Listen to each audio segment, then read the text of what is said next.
Welcome to the We Talk Careers podcast, brought to you by Women in ETFs. This is Kristine Delano, and I'm thrilled you've joined me. If you're pursuing excellence in your own career or intrigued by the hustle required for a career on Wall Street, this podcast is for you.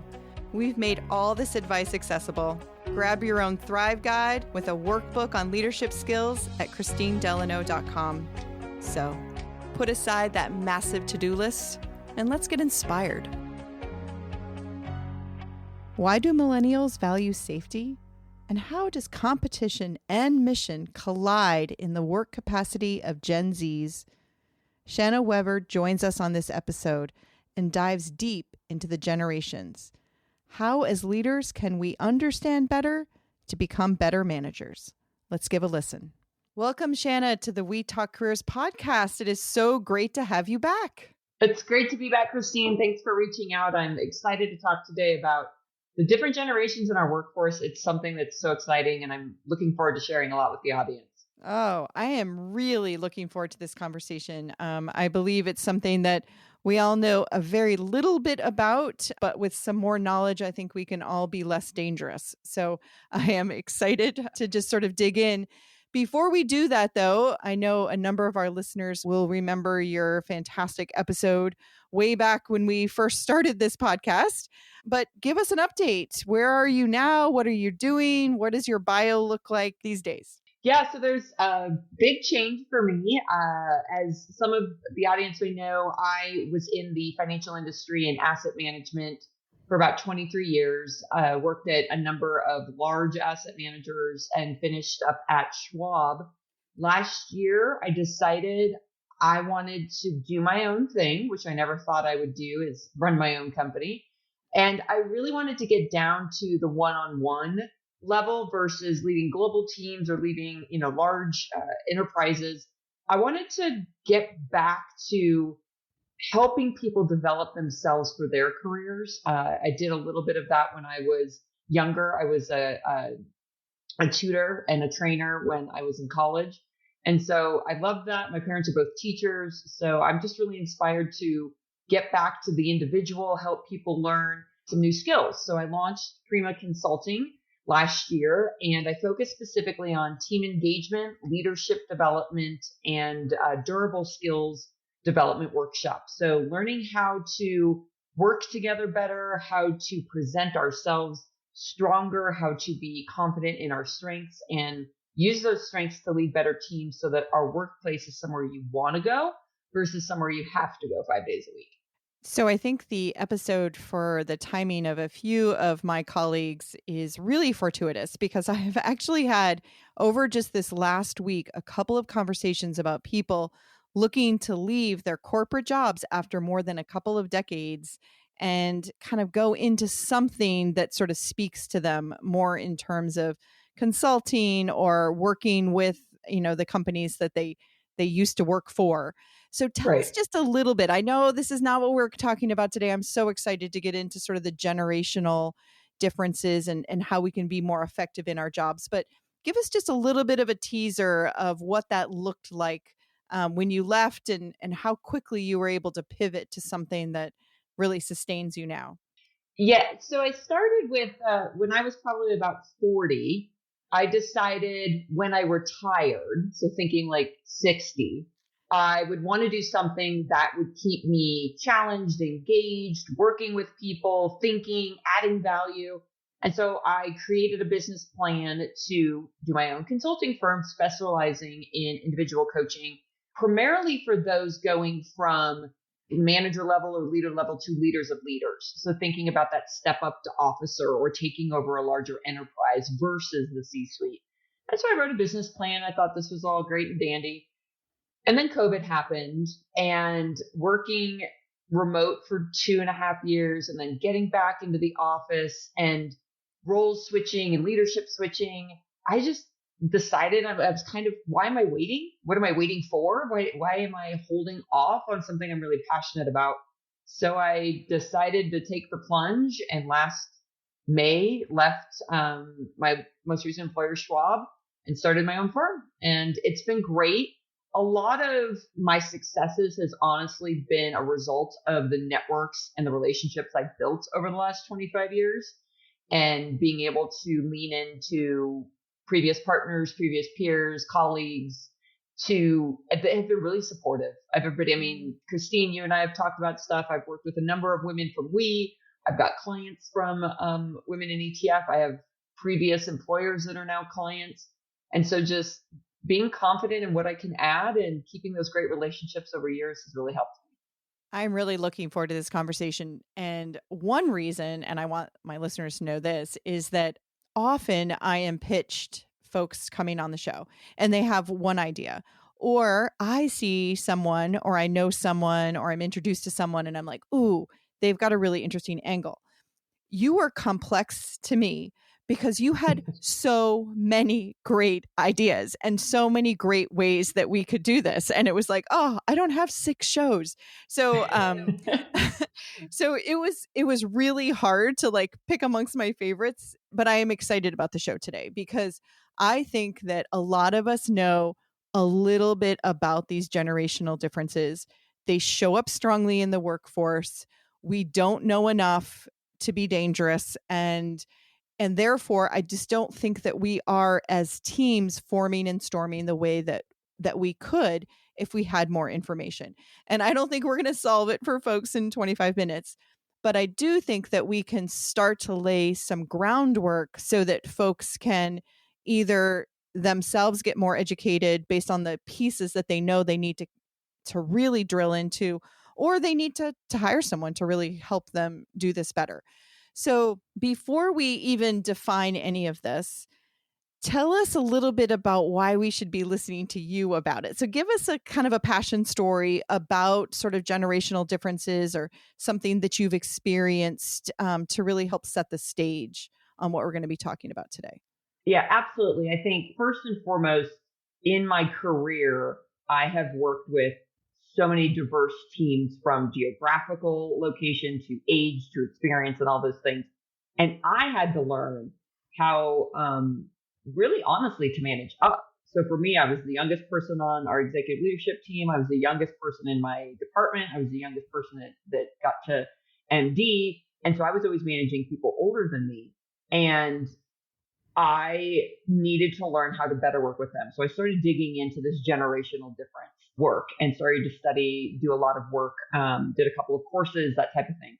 And as I got into that, I started really having conversations within my teams, both the ones that reported into me, but also my peers and my leadership teams, to talk about how we can actually work better together instead of be so frustrated. I don't know how many times I've heard the term, I just don't know how to work with them, or they're just wrong, or they just are lazy. And it's this they instead of us. And so a good example is I had a client come into me about 6 months ago and said, I need you to coach one of my leaders. They're really difficult to work with. All of senior leadership is frustrated with them. They're smart, they're capable, but they just can't work well with us. They're not doing a good job responding to our motivations and to our all these things. And I said, okay, sure, great, happy to help. And we uncovered very, very quickly, talking to the leadership, that they're like, well, this person doesn't, show up in the designated hours. They aren't motivated to work, past 40 hours. They are always seeming like they're in a different location. They had a lot of like frustration with how this person was showing up. And so I went in to coach this person, and I realized this person is 20 years younger than the leadership team. And I started thinking, interesting. So I started talking to this individual and said, what's your frustration? They never explain any of the rules. They just expect me to know them. They don't understand that I'm not living to work for my entire existence. I have a personal life. I have family. I have other things to do. They don't appreciate that. They don't understand it. My previous job allowed me more flexibility. They haven't been clear on their expectations.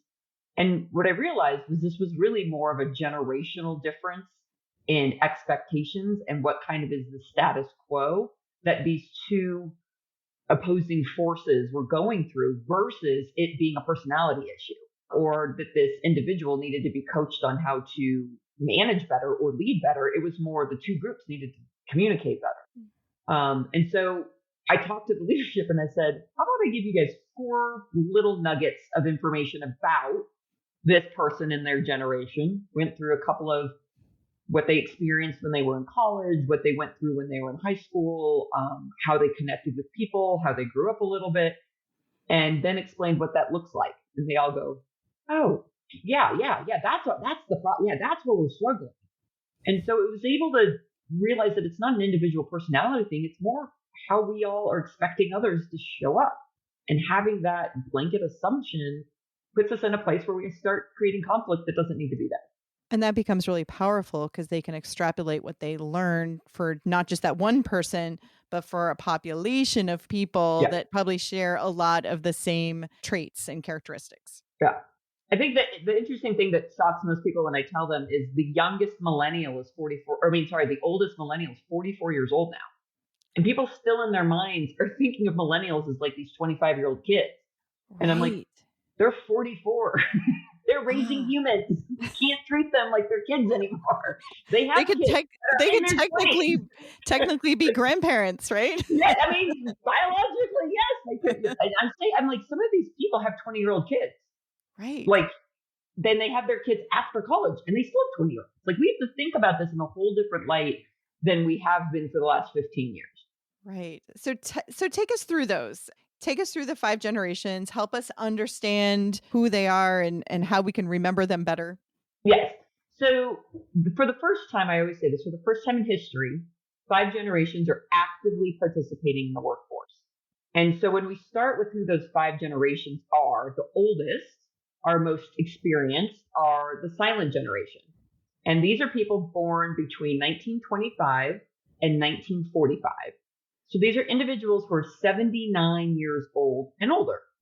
And a lot of people are like, well, I don't work with anybody that's in their 80s. And Chuck Schwab, who's the president of Charles Schwab, is well into his 80s and he's still very active on the board. We have Warren Buffett, who's still very active within his company, is a silent. A lot of our boards, a lot of individuals who are donating money to our organizations, who are investing, a lot of them are in their 80s. The average, life expectancy has moved up into the upper 80s, 88. And that means some people, my neighbor is 103 and she still volunteers for nonprofit organizations. So we're the oldest generation that we tend to write off is there's still 500,000 of them in the workforce today. So that's going to be your silent generation. And the next one, which I think we're all more familiar with, are baby boomers. And so those are individuals born after 1946, when all of the soldiers returned, 1946 until 1964, the year before the Civil Rights. This is the longest generation because they just kept having babies. They just kept happening. And so the boomers are the largest population. They're the largest population, always have been. It's sort of, everybody says it's like the, rabbit through the python. Everything that happens with the boomers is deriving all of the cultural impacts, all of the viewpoints, all of the politics, is that boomer generation because it's so big. So these are going to be your people 60 to 78. And I just want to reinforce that the average retirement age is more like 68 than 65. So there's 17 million boomers still in the workforce today. That's a lot. That's more than Xers or millennials in the workforce. And so the next one is Gen X. And Gen X is going to be those born between 1965 and 1979. So they are 45 to 59 years old. And this generation has 43 million in the workforce. So they are pretty large in the workforce, but not nearly as large as the boomer overall population. And then the millennials, or Gen Y, which is a funny title if you think about it, because they called them Gen Y because it came after Gen X. And then they called them the millennials because they were growing up over the change of the millennium. But they're known for asking why, W-H-Y. So they're also known as the Y generation for asking why. And these individuals are born 1980 through 1994. And so, like I said, they're 30 to 44 years old. They are a majority of the first level managers right now, and they are in their prime earning years, starting to enter into their prime earning years. So a huge force in the workspace today. And then the last one, Gen Z, are the youngest generation. And this one's really hard for us to wrap our hands around because They were born 1995 to 2012. So they're 12 to 29 years old. And so we've got a huge chunk of them, 17.1, so more than the boomers, in the workforce. But there's half of them that haven't even hit the workforce yet. And so a lot of what we see from what kids, and I'm air quoting that kids part, are doing is actually aligned with a number of people that are in our workforce today because they're 25, 26, 27, 29 years old. So that's a hard generation for us to wrap our hands around in that they're moving into that more mature stage of their lives. And as I think about our listeners, we have a pretty global footprint. What you're talking about here, just in terms of like numbers and formative years and how these generations are stacking up, we're really quite US centric when we think about this, right? Is there Yes. global implications as well of what you're talking about? There is for, I would say, the baby boomers across the globe, because they are all post war. They were all during the Cold War, growing up across the globe, very global events that happened during their childhood, that they have very similar characteristics. But once you get down to Gen X, ours was a lot of American impact. It was the Nixon administration. It was punk rock. It was a lot of stuff that happened. The war on drugs in America. Remember, Just Say No, and This Is Your Brain on Drugs. The gang violence in Los Angeles between Bloods and Crips. The AIDS epidemic, which was mostly American. It didn't happen just in America, but the epidemic was very common in America. And so that things that the Gen X grew up in are much more American centric. And a difference with Gen Z is because of social media, their access to the internet, all of the devices and the global exposure that they get, they're actually seeing trends in their generation more globalized than millennials or Gen X. So let's pause there. Let's dig into that. How can we provide a more fair and equitable workplace for Gen Z? You know, like what are some of the things that we need to know about them, and then what are some of our responses that we should be taking into account? I think a couple of things. The biggest thing about Gen Z is we all know they're digital natives. We all think that they're, digital addicts. And that's actually true. Gen Z, the oldest group of Gen Z was born after the iPad. So this generation had iPads in their strollers. It's the first generation that we've seen with that kind of access to digital equipment. They're natives. They have no problem you telling them something and them going and looking it up. Whereas as you think about more boomers and Gen X, we just took older people's word for it. We said, okay, that's what grandpa says, so I guess that's the truth. This generation can literally ask their phone within a split second to verify the data they just heard. And so we're seeing a lot of questioning the data, questioning the facts, questioning leadership seniority from this generation. And it's not disrespect. They've always had the ability to do it, and it's natural for them to do it. And so I think, especially as we get more into access to AI, I wouldn't see that dropping off at all. This generation is going to maybe trust, but they will verify for sure. And so just expecting that as leaders is, if you say this is this, one, you better be sure that that is that, because they're going to test you on it. But it's not, like I said, it's not an act of disrespect for them to go just look it up. It's what they do. And we have to appreciate that that's part of it. I think the other thing for us to really think about with this generation is what they've been through as they've grown up. And so we mentioned this generation was born in 1995 through 2012. As kids, this group went through Columbine. They were little kids when Columbine happened. They were 4, 5, and 6 when Columbine happened. Twin Towers happened when they were in junior high. They've had over 200 major school shootings during their formative years between the ages of 5 and 20. This group craves safety. And us older generations might get a little bit frustrated with the needing the safe room or the walking out on speakers if they don't agree on the political views. But you have to understand, this generation, they know it's not safe for them to go to school. It's not safe for them to go to university. It's not safe for them to go to a movie theater or a grocery store. And so as we think about the work environment, if we want people to show up and truly engage and contribute and be valuable, they have to feel like it's a safe space for them to go. And so thinking of ways to provide that safety, whether it be very visual security checks, security points, security guards, or even safe rooms that if they feel insecure, if they feel intimidated, if they feel afraid of something, that they have somewhere that they can go and regroup and recollect themselves. And so I think that's one of the biggest things that we've seen with this generation is that craving for safety that most of the other generations, frankly, took for granted.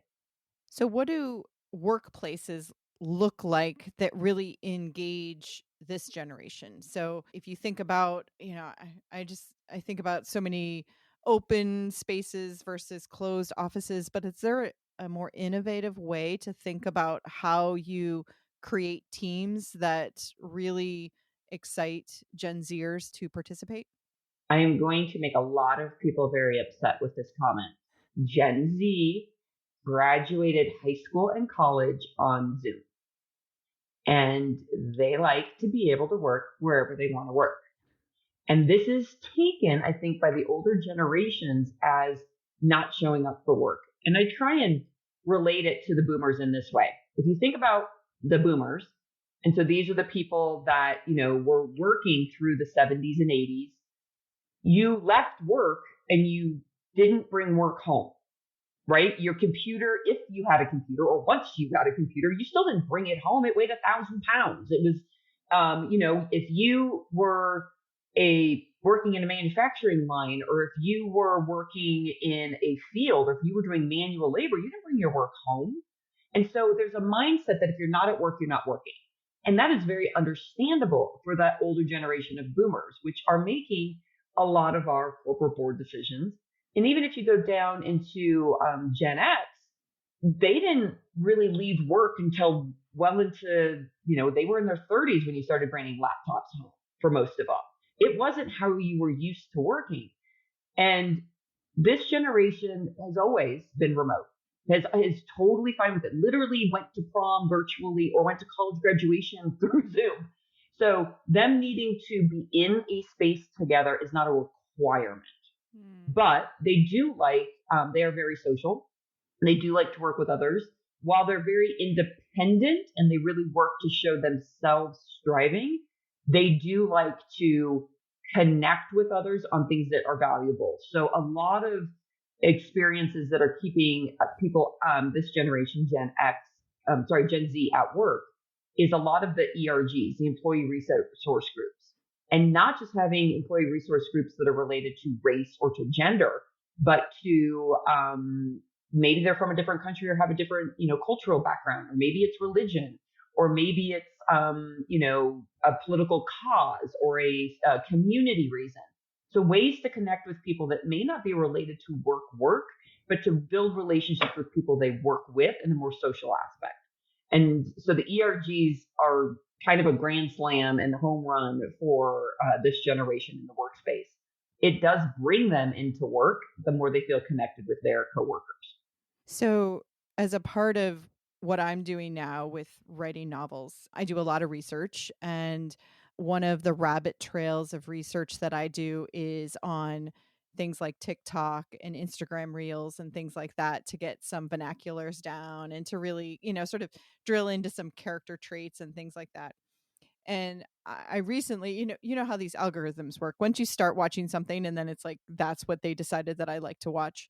So I was seeing some of these like, Gen Z kind of like little reels that make fun of themselves. So Mm-hmm. they're doing it, they're making fun of themselves. And one of them seems to me where they're like moving the mouse and like doing something with their laptop to show that they're busy while they're Yep. at home. And so you can see how like every generation can have their little thing to make fun of themselves about it. But now, if you've got folks like me looking at videos like that, you're thinking, oh, there's a loss of trust, right? Because if Mm-hmm. you're in the office and I can see what you're doing, I know that you're either goofing off or you're actually getting work done. But if you're at home and so how do you help the boomers and the Xers and even the silent generation form a level of trust with this generation that they do know how to work at home and that they do know how to be productive in a way that corresponds to their work goals? I think of two key areas in that. And the first is no different than any other generation is what motivates them and finding out what motivates them and providing that. So I'll use Gen X as an example because people can probably connect with that. Gen X is known as a generation who relays stuff with stats. And we can all laugh about the time that the guy gets the Porsche, right? Or the time that the girl gets the Louis, right? There is some status associated with being able to afford something that's very, very expensive and then carrying it or driving it around so everybody knows that you're successful. It's a very Gen X thing. And so what companies started to do was realize they have to pay. If they want Gen X to stick around, I mean, I'm sure you have, Kristine, many of us in the financial industry have done 100-hour work weeks where you got 3 hours of sleep a night and maybe at your desk, but they paid you to. And you were motivated by pay because pay bought you things and things gave you status and status made you successful. So the companies encouraged that behavior because that was what got us all to go to work. This generation is totally different. Totally and completely different. They actually don't even want to spend money on things because they think things are frivolous and a waste of time. They love experiences, but they love making a difference. So the more that you can tie, that a firm or a company or a manager can tie their actions to the output, the impact, what it's doing for society, how it's driving the mission, how they're aligned with the values of the firm, how they're helping the clients succeed. The more you can drive that, the more they will show up to drive that output. Just like Gen X showed up and slept in their desks, Gen Z is going to show up. They may show up at 2:00 in the morning because, they just got done playing video games and they're home and they're not sleeping and they want to do something. Whatever the reason, they're going to show up at different times because they physically can, because they have the access to do so. They also want to live their lifestyle. So they may want to ski on a Wednesday because it's a powder day, but guess what? They have no problem working on Saturday if they know that that's going to drive value for the client and that's going to impact their significance and their contribution to the end goal. And so I think firms need to stop thinking about hours being 9 to 5, check in, check out, clock in, clock out, production, output orientation, and more, how do we motivate somebody to want to log in? How do we get people to want to work and want to do stuff on Saturday or want to think about it at 2:00 in the morning because they care so much? And that's going to be what's going to drive your youngest generation. The other thing with this generation is they're very competitive and innovative.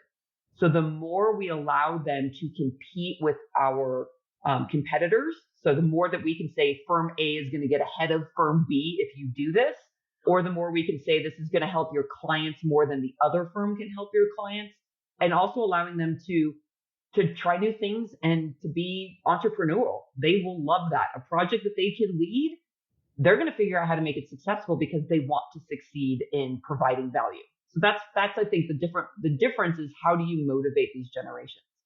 Oh, I see all of that. And I think it's exciting where if we can figure out those levels of motivation that aren't just about the bottom line, but are actually about making a difference and promoting others and finding more interesting ways to work, then all the better. You made me think a little bit about, sort of that competitive nature. I have an 18-year-old who's, in his senior year, and he's not overly competitive, but I thought it was really interesting when we did all those college visits. He would go and look at their merch and rate them, on, and you could sort of see how he got kind of interested in one over the other based on whether they had good merch. He was just at NYU this weekend, and it was sort of the same thing of oh, they don't wear their own merch. And I'm like, I just, I don't think that way. But it, in and of itself, it's sort of a level of competitiveness. There's this Yeah. level of belonging and community, but also competing. That's absolutely about sort of the nature of him and his friends.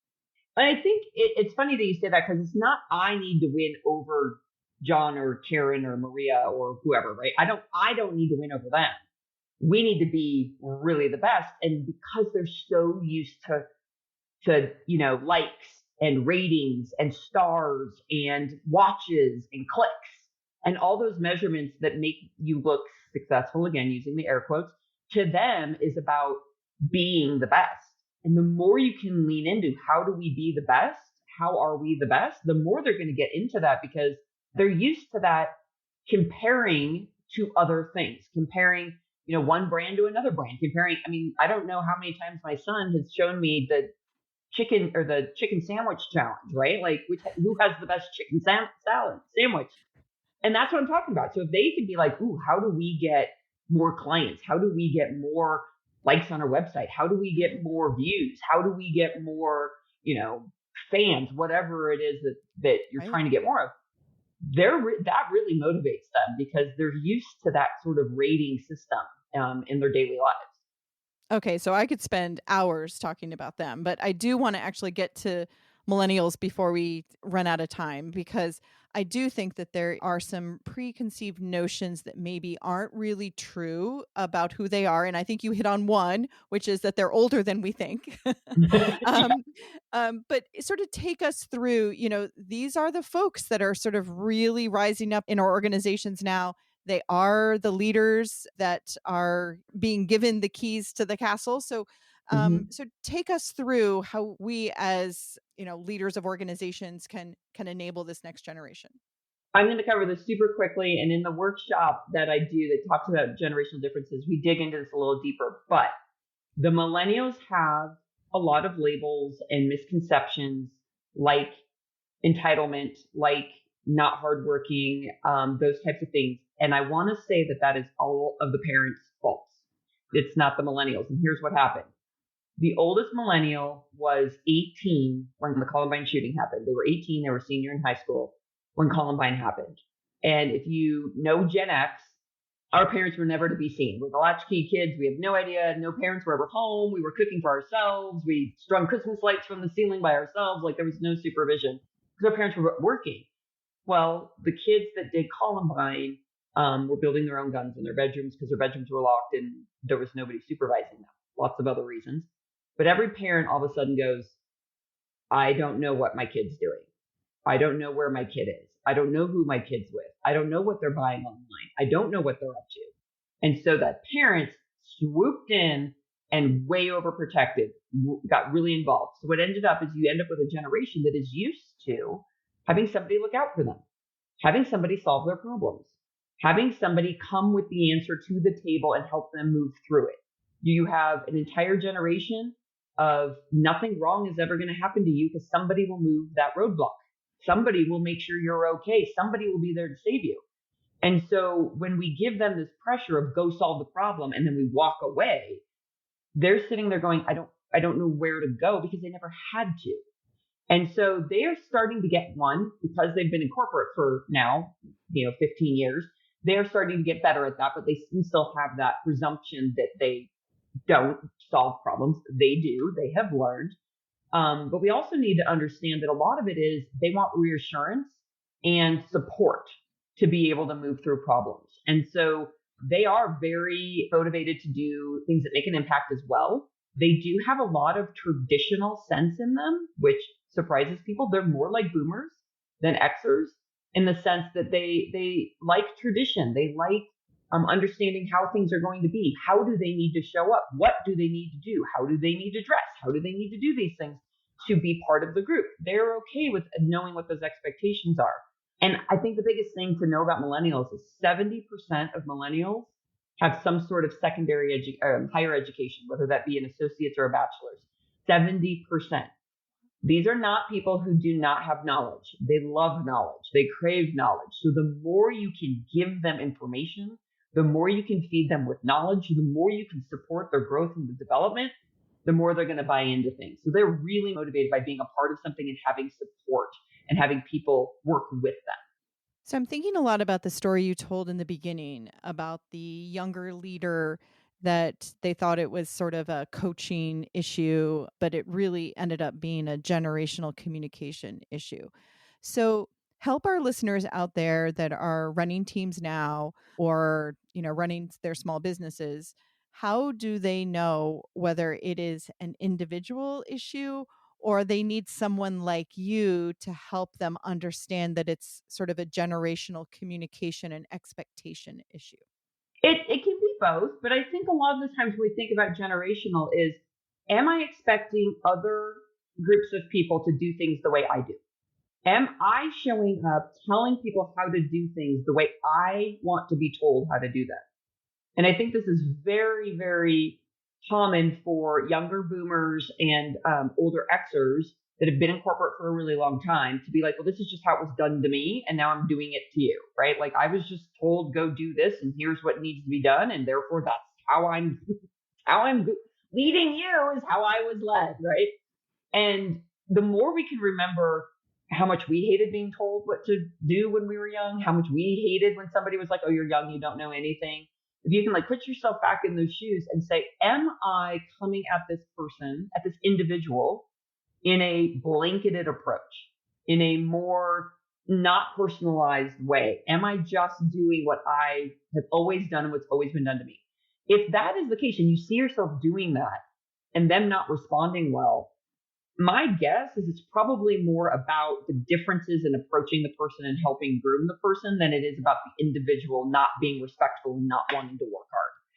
If it is you have tried all different ways from Sunday to figure out how to get this person motivated, you have, given them flexible work schedules, you've extended time off, you've brought them in for training, if you've done all the things that you can do and the person is still not easy or, willing to work together, then that might be more of a personalized coaching. And there's a whole bunch of reasons that could be. It could be their experience. It could be how they grew up. It could be what they're going through on a personal front. There's a lot of reasons that people can be difficult to work with. And so that's kind of where a coach can come in and dig into that onion a little bit more.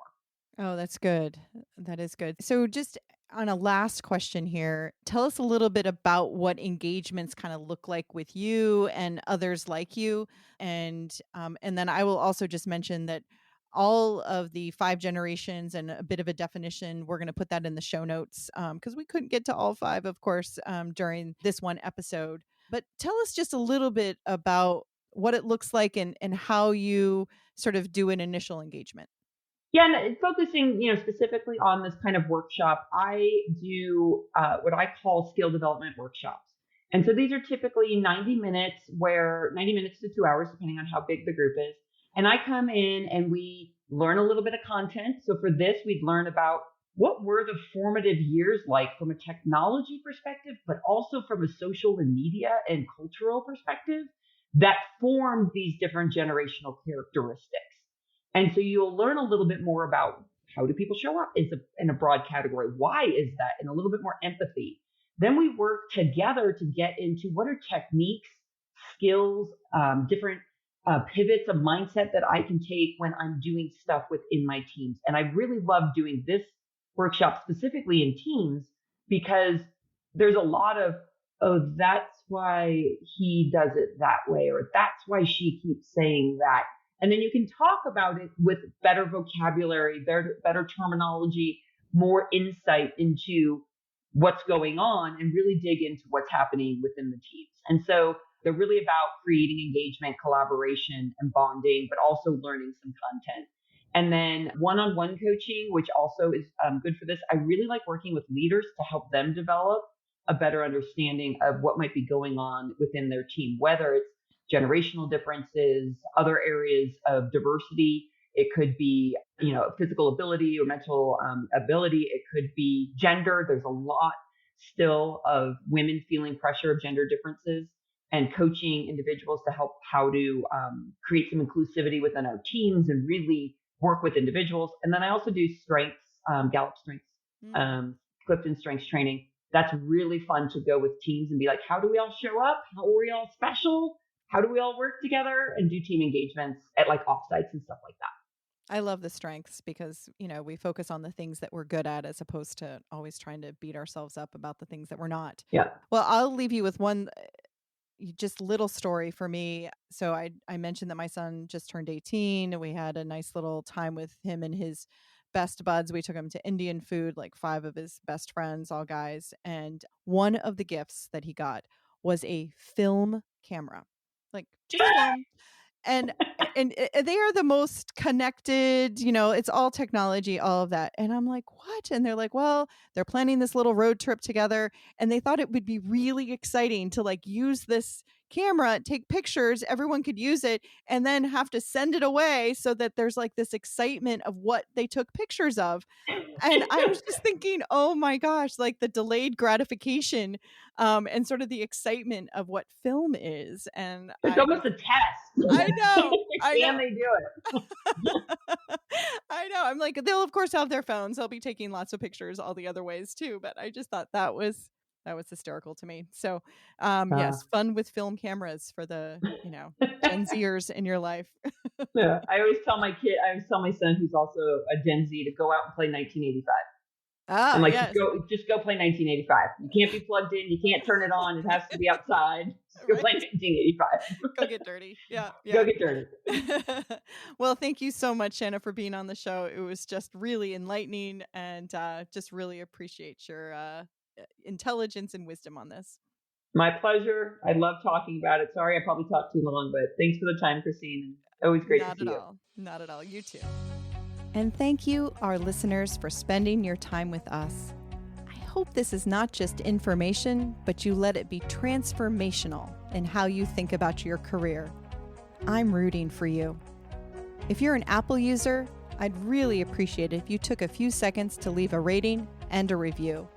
Your ratings and reviews tell Apple that this is a podcast worth listening to. And in turn, your reviews will help We Talk Careers get in front of more listeners looking to succeed, just like you. And while you're there, go ahead and hit that follow button, because there's going to be another brand new episode and you don't want to miss it. Until then, keep thriving. Thank you for listening.